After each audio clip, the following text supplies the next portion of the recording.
안녕하세요. 저는 올해 75세가 된 박순자라고 합니다. 3년 전에 남편을 떠나보내고 지금은 혼자 살고 있어요. 국민연금으로 매달 85만 원을 받으면서 경기도 안산의 작은 원룸에서 생활하고 있습니다. 많은 분들이 85만 원으로 어떻게 사느냐고 물어보시는데 솔직히 넉넉하지는 않지만 그래도 나름대로 행복하게 살고 있어요.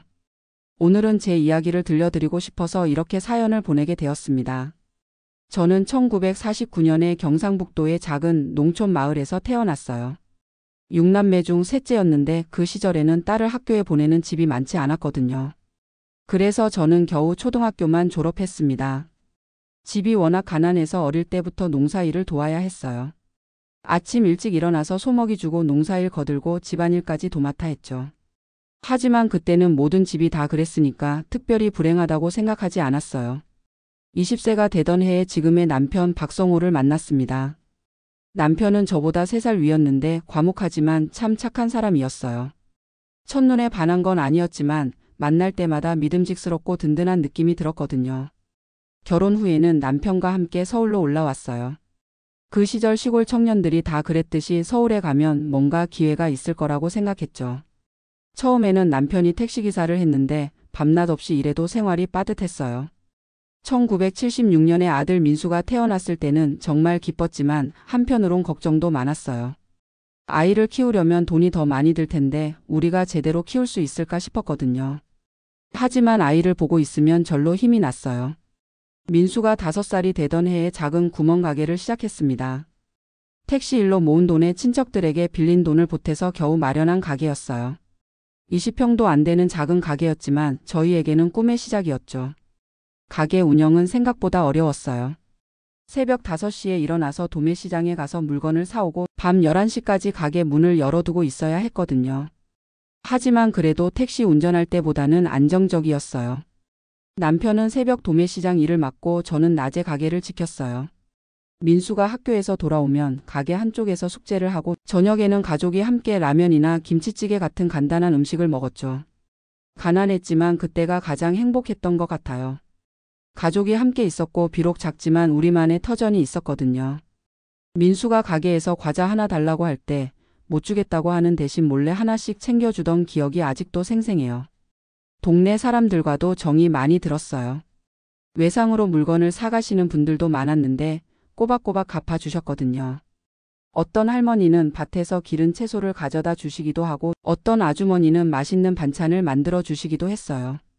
그렇게 40년 가까이 가게를 운영했습니다. 민수가 대학에 들어갈 때는 등록금 마련하느라 정말 힘들었어요. 하지만 가게 수입으로 어떻게든 해냈죠. 민수가 대학을 졸업하고 취직할 때까지는 그런대로 괜찮았어요. 그런데 나이가 들면서 가게 운영이 점점 힘들어지더라고요. 큰 마트들이 생기면서 동네 구멍가게로 오는 손님들이 줄어들었거든요. 더 큰 문제는 저희 부부가 늙어가면서 몸이 예전 같지 않다는 거였어요. 새벽에 도매시장에 가는 일도 힘들어지고 하루 종일 서서 일하는 것도 버거워졌죠. 그때서야 국민연금에 가입했어요. 사실 그전까지는 국민연금이 뭔지도 잘 몰랐고 가게 수입이 일정하지 않으니까 매달 보험료 내는 게 부담스러웠거든요. 남편이 50대 후반이 되어서야 국민연금에 가입했으니까 납부 기간이 15년 정도밖에 안 돼요. 그래서 지금 받는 연금이 85만 원 정도인 거죠. 민수가 결혼을 한 건 2002년이었어요. 며느리 은영이는 정말 착한 아이예요. 처음 만났을 때부터 저를 친어머니처럼 따라주었거든요. 손녀 지윤이가 태어났을 때는 정말 기뻤어요. 오랫동안 기다렸던 손자였는데 손녀가 태어난 거죠. 하지만 성별이 중요한 게 아니라 건강하게 태어나 준 것만으로도 감사했어요. 지윤이를 키우느라 며느리가 직장을 그만두고 민수 혼자 벌어서는 생활이 빠듯해 보였어요. 그래서 저희가 도울 수 있는 건 최대한 도우려고 했죠. 가게에서 나는 수입으로 생활비도 보태주고 지윤이가 어릴 때는 제가 돌봐주기도 했어요. 그 아이가 어린이집에 가기 전까지는 거의 매일 가게에 와서 놀았거든요. 지윤이와 함께 보낸 시간들이 정말 소중한 추억이에요. 가게 한쪽에 작은 책상을 놓고 색칠 공부를 시켜주기도 하고 간식으로 바나나나 과자를 챙겨주기도 했죠. 그 아이가 할머니 할아버지라고 부르면서 안겨올 때의 느낌을 지금도 생각하면 가슴이 따뜻해져요. 2015년경부터 남편의 몸이 좋지 않기 시작했어요. 처음에는 소화가 안 된다고 하더니 병원에서 검사를 받아보니 당뇨병이라고 하더라고요. 당뇨는 관리만 잘하면 괜찮다고 해서 크게 걱정하지 않았는데 시간이 지나면서 합병증이 생기기 시작했어요. 신장 기능도 나빠지고 눈도 잘 안 보인다고 하더라고요. 병원비가 만만치 않았어요. 한 달에 검사비와 약값만 해도 20만 원은 나갔거든요. 가게 수입으로는 생활비도 빠듯한데 병원비까지 나가니까 정말 힘들었어요. 그때 민수가 병원비를 도와주려고 했지만 그 집도 지훈이 교육비며 생활비며 만만치 않은 상황이었거든요. 저희가 도움을 받기보다는 오히려 부담을 덜어줘야 한다고 생각했어요. 2018년에는 남편이 입원을 해야 할 정도로 상태가 나빠졌어요. 3주 동안 입원해 있으면서 투석도 받고 각종 치료도 받았죠. 그때 병원비가 200만 원 넘게 나왔는데 정말 막막했어요. 가게를 정리할 수밖에 없었어요. 남편을 돌봐야 하는데 가게까지 운영할 수는 없었거든요. 40년 가까이 운영했던 가게를 정리하는 마음이 착증했지만 어쩔 수 없는 선택이었어요. 가게를 정리하면서 나온 돈으로 당분간 생활하기로 했어요. 그리고 남편이 조금이라도 편하게 지낼 수 있도록 집 근처 1층으로 이사를 했죠. 남편을 간병하는 3년의 시간이 정말 힘들었어요. 밤에도 자주 깨서 화장실에 가야 했고 약 시간을 맞춰서 챙겨드려야 했거든요. 하지만 그런 중에도 행복한 순간들이 있었어요. 남편이 제가 끓여준 미역국을 맛있다고 할 때 함께 TV를 보면서 옛날 이야기를 할 때 그런 순간들이 힘든 걸 잊게 해주었어요. 2021년 겨울 남편이 갑자기 의식을 잃고 쓰러졌어요. 구급차를 타고 병원에 갔지만 이미 늦었다고 하더라고요. 50년 가까이 함께 살아온 남편을 그렇게 떠나보냈습니다. 장례식 때 정말 많은 분들이 와주셨어요. 가게 단골 손님들, 동네 사람들, 친척들까지 남편이 얼마나 좋은 사람이었는지 새삼 느꼈죠. 남편을 떠나보낸 후 한동안은 정말 막막했어요. 50년 가까이 함께 살았는데 갑자기 혼자가 되니까 뭘 해야 할지 어떻게 살아야 할지 모르겠더라고요. 그때 민수와 며느리가 우리 집으로 이사 오자고 했어요. 하지만 젊은 부부가 시어머니와 함께 사는 게 쉽지 않잖아요. 특히 지훈이가 대학생이 되면서 더 넓은 공간이 필요했거든요. 그래서 저 혼자 살기로 결정했어요. 대신 좀 더 작고 관리하기 쉬운 곳으로 이사하기로 했죠. 지금 살고 있는 안산의 원룸이 바로 그곳이에요. 이사를 준비하면서 50년 동안 모아둔 물건들을 정리했어요. 남편의 옷들, 함께 찍은 사진들, 지훈이가 어릴 때 그려준 그림들 하나하나 보면서 추억에 잠기기도 하고 울기도 했어요. 꼭 필요한 것들만 챙겨서 안산으로 이사했습니다. 원룸이지만 혼자 살기에는 적당한 크기였어요. 보증금 500만 원에 월세 35만 원이었는데 제 형편에는 적당했죠. 처음에는 혼자 사는 게 정말 어색했어요. 아침에 일어나도 남편한테 아침 차려드릴 일도 없고 저녁에도 혼자 밥을 먹어야 하니까 입맛이 없더라고요. 그런데 시간이 지나면서 나름대로 생활 패턴이 생겼어요. 아침 6시에 일어나서 근처 뒷산으로 산책을 나가는 게 일과예요. 30분 정도 걸으면서 새소리도 듣고 계절의 변화도 느끼죠. 산책에서 돌아오면 간단하게 아침을 먹어요. 미역국이나 된장찌개 같은 걸 끓여서 밥과 함께 먹는데 혼자 먹는 밥이지만 나름대로 맛있어요. 오전에는 집 근처 복지관에 가요. 거기서 비슷한 또래 할머니들과 시간을 보내는데 서로 안부도 묻고 가벼운 운동도 함께 해요. 복지관에서 점심을 먹을 수 있어서 정말 도움이 돼요. 한 끼에 2,000원 정도 내면 균형 잡힌 식사를 할 수 있거든요. 집에서 혼자 해 먹는 것보다 훨씬 맛있고 영양가도 좋아요. 복지관에서 만난 몇 분과는 특히 친해졌어요. 김영숙 할머니는 저보다 2살 어린데 남편을 먼저 보내신 지 5년이 됐어요. 아들이 미국에 살고 있어서 1년에 한 번 정도만 볼 수 있다고 하시더라고요. 이정순 할머니는 저보다 2살 많으신데 지금도 남편분을 돌보고 계세요. 치매가 오기 시작하셔서 정말 힘들어 하시는데 그래도 묵묵히 간병하시는 모습을 보면 존경스러워요. 최순덕 할머니는 79세인데도 정말 밝으세요.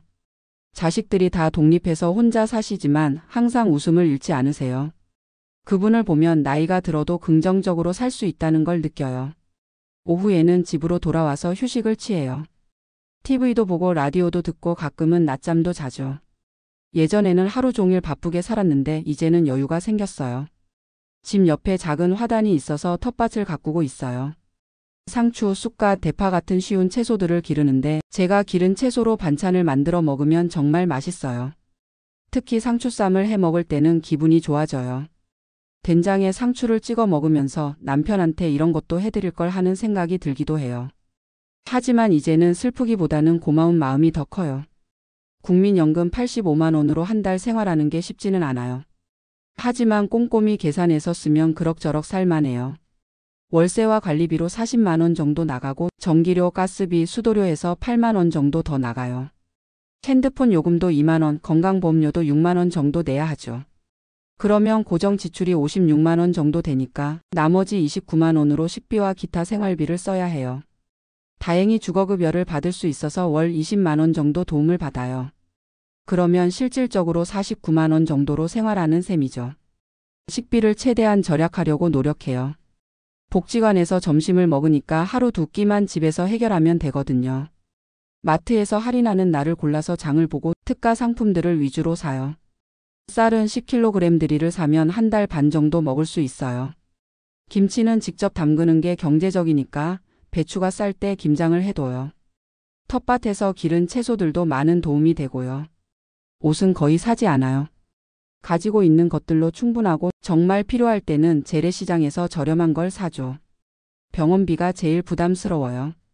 나이가 들다 보니 몸 여기저기 아픈 곳이 생기거든요. 무릎이 아프고 어깨도 결리고 혈압도 조금 높아요. 한 달에 한 번씩은 병원에 가서 검진을 받아야 하는데 약값까지 하면 10만 원 정도는 나가요. 건강보험이 있어서 그나마 이 정도지 없었다면 정말 큰일 났을 거예요. 그래도 건강을 위해서는 아끼면 안 된다고 생각해요. 몸이 아프면 더 많은 돈이 들어가니까 미리미리 관리하는 게 현명하죠. 민수네 가족은 한 달에 2번 정도 안부를 묻어와요. 전화로 안부를 묻기도 하고 가끔은 직접 찾아와서 안부를 확인하기도 하죠. 며느리가 정말 고마운 게 반찬을 자주 해다 줘요. 김치나 나물 같은 걸 통에 담아서 가져다 주는데 혼자 해먹기 어려운 반찬들이라 정말 고마워요. 지훈이도 대학생이 되면서 더 바빠졌지만 시간 날 때마다 할머니 안부를 물어요. 가끔은 용돈을 가져다 주기도 하는데 그 마음이 정말 고마워요.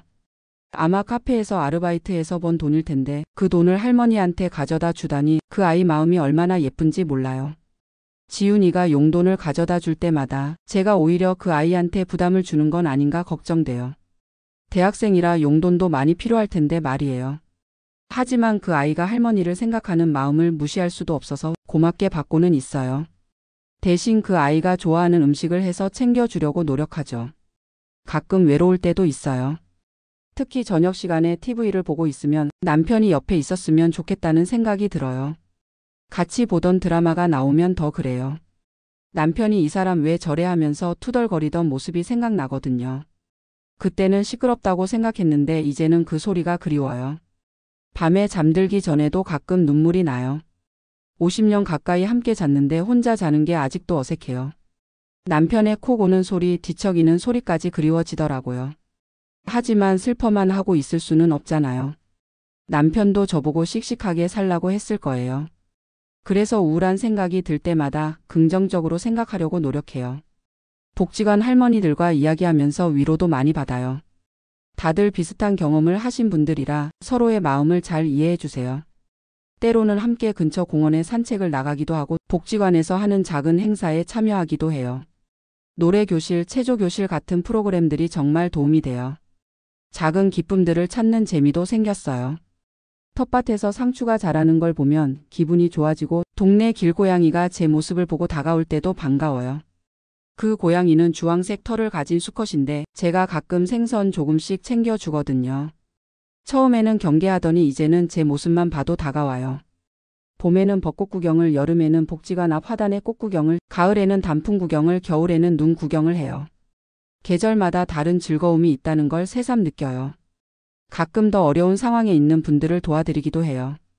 텃밭에서 기른 채소를 나눠드리거나 복지관에서 봉사활동을 하기도 하죠. 받기만 하는 게 아니라 줄 수 있다는 게 기뻐요. 비록 큰 도움은 안 되겠지만 제가 할 수 있는 작은 도움이라도 드리고 싶거든요. 복지관에서 만난 한 할머니는 저보다 형편이 더 어려우세요. 국민연금도 못 받고 기초생활수급자로 겨우 살고 계시거든요. 그분한테는 가끔 제가 기른 채소를 가져다 드려요.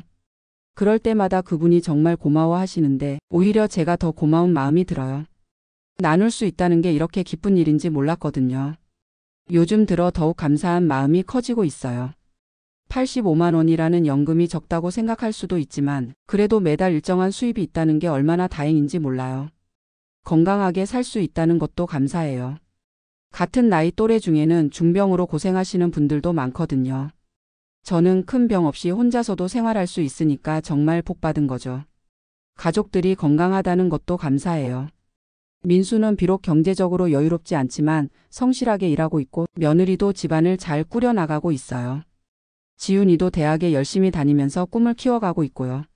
무엇보다 가족들이 서로를 아끼고 배려한다는 게 가장 감사해요. 경제적으로 도움을 많이 주지는 못하지만 마음만은 항상 함께하고 있다는 걸 느낄 수 있거든요. 며느리가 반찬을 해다 줄 때마다, 지훈이가 용돈을 가져다 줄 때마다, 민수가 안부 전화를 할 때마다 정말 행복해요.